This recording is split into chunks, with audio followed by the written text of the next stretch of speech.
خاصه د ګله بچی دا راته ووایه چې ته غټ شي ته به څه کې؟ معلم صاحب زه به واده کوم. نه بچی زما مطلب دا دی چې څه جوړېدل غواړي. معلم صاحب شاو. نه بچی ته پوه نه شوې زما مطلب دا دی چې څه حاصلول غواړي. یوه ښایسته ناوې. نه بچی ته بیا پوه نه شوې که نه زما مطلب دا دی چې مور پلار دپاره به څه راوړي. یوه ښایسته انګور. وایي خدای دې په سټ باندې دانه راوخې دی او تا خو راته په مزغو باندې درد کو. زما مطلب دا دی چې مور پلار دې تا نه څه غواړي. یو ښایسته واړه واړه نسۍ او نوسۍ. یاره تا خو راته په مزغو باندې درد څه کې چې په سټ دې م راته درد کو ساره ګله ته نه سمېږي تا سره نه کېږي ښه نن به دې پلار ته شکایت کومه صبر وکړه.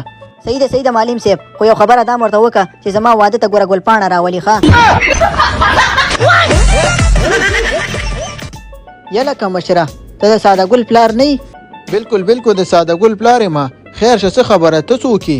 وایي خدای دې ښه کاجي صاحب تا پسې خو زه کوڅه په ټول کلي کې وګرځېدم هلته مې پیدا نه کړي. دا راته ووایي چې چېرته روان یې په دې بس کې؟ یاره وروره زه خو چې دی که نه د چرګانو بازار ته تللی وم. ما ویل یو څو چرګې به راوړم دې کور کې به یې وساتم. مې یو دوه درې هګۍ خو به راته چې که نور څه نه هغه هګۍ خو به خورو ترې نه. ساده ګل دی وروره داسې ده چې بس کور کې مې ساتلی دی نه هګۍ اچوي نه بل څه کوي. بس روزګار ګرځي مې له هغې نه خو چرګه ښه ده نو چرګې پسې تللی وم. خو دا راته ووایه چې ته څوک یې؟ حاجي صاحب زه د هغې معلم صاحب یم. خو دا خبره ده که نه چې ستا زوی چې دی که نه ډېر روان دی واده پسې سترګې راووتې.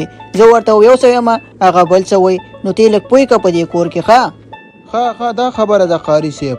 زه نن کور ته ځم ورته پوه کوم پوه شي داسې شنه لښته ورته ونیسم که نه چې په زور ورته پرې نن هګۍ اچوم دا نه سمېږي. بل ورځ مې ورته وویل چې هلکه سم شه نه سمېږي زه به ده سره په کور کې خوښ شم ښه. ته بېغمه شه معلم صاحب صحیح ده؟ صحیح ده حاجي صاحب سبق ورته ورکړه خو خبره داسې ده که نه چې په سر یې ونه وهي. سر ډېر کمزوری شی دی او زموږ د پښتانه مورګانې او پلرونه چې دي که نه زامن په دې سرونو وهي چې کله غټ شي بیا چې لیوني خوندې راځي غوسه ډېره کوي. نو دا ما د ښکاري د هغې تاثیر دی نو په سر باندې وار پرې ونه کړي. صحیح ده حاجي صاحب؟ صحیح ده قاري صاحب ته بېغمه شه ښه او که نه زه به بس داسې کار نه کوم. نور خو به ښه څه غوري دي نورې؟ بس حاجي صاحب نور خو څه نشته دی خو پوه شي بس دغه خبره مې درته کول او ډېر خواهش ته نه کوم چې دا زوی دې لږ سم کړي. یا د ساده ګل مورې ساده ګل چېرته دی؟ هغه خو د بام په سر دی ګوډي پوران الوځئ ولې خیر شه. هله ورشه غږ که ورته ده سره زما کار دی له منډه که.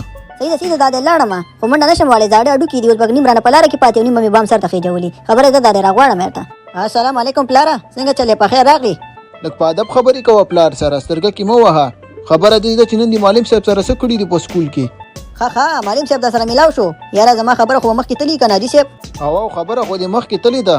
ظالمه په کور کې خو شرم نه کې د باندې خو لږ شرم کوه دې واده پسې کلک نه ختې د باندې خو دا شرمول مه کوه که نه دا سرې شخند شروع کړی دی. اوس خبره معلم صاحب ته م لاړله. نو څه وکړم پلاره ته راته واده نه کښې نو دې چل دی چې پرون دغه دوه ماشومان واده و چې ما ورته په غوږ کې اذان کړی او تا چېرته ورشه په غوږ کې ورته اذان وکړه د هغې نن پرون واده ولو او سبا به د خیر سره بچي م وشي او که نه زه به د هغې بچو ته م په غوږ کې اذان کوم ولې دنیا ته د دې کارو دپاره راغلی یم. یاره زویه په خبره کې خو دې وزن شته دی ښه.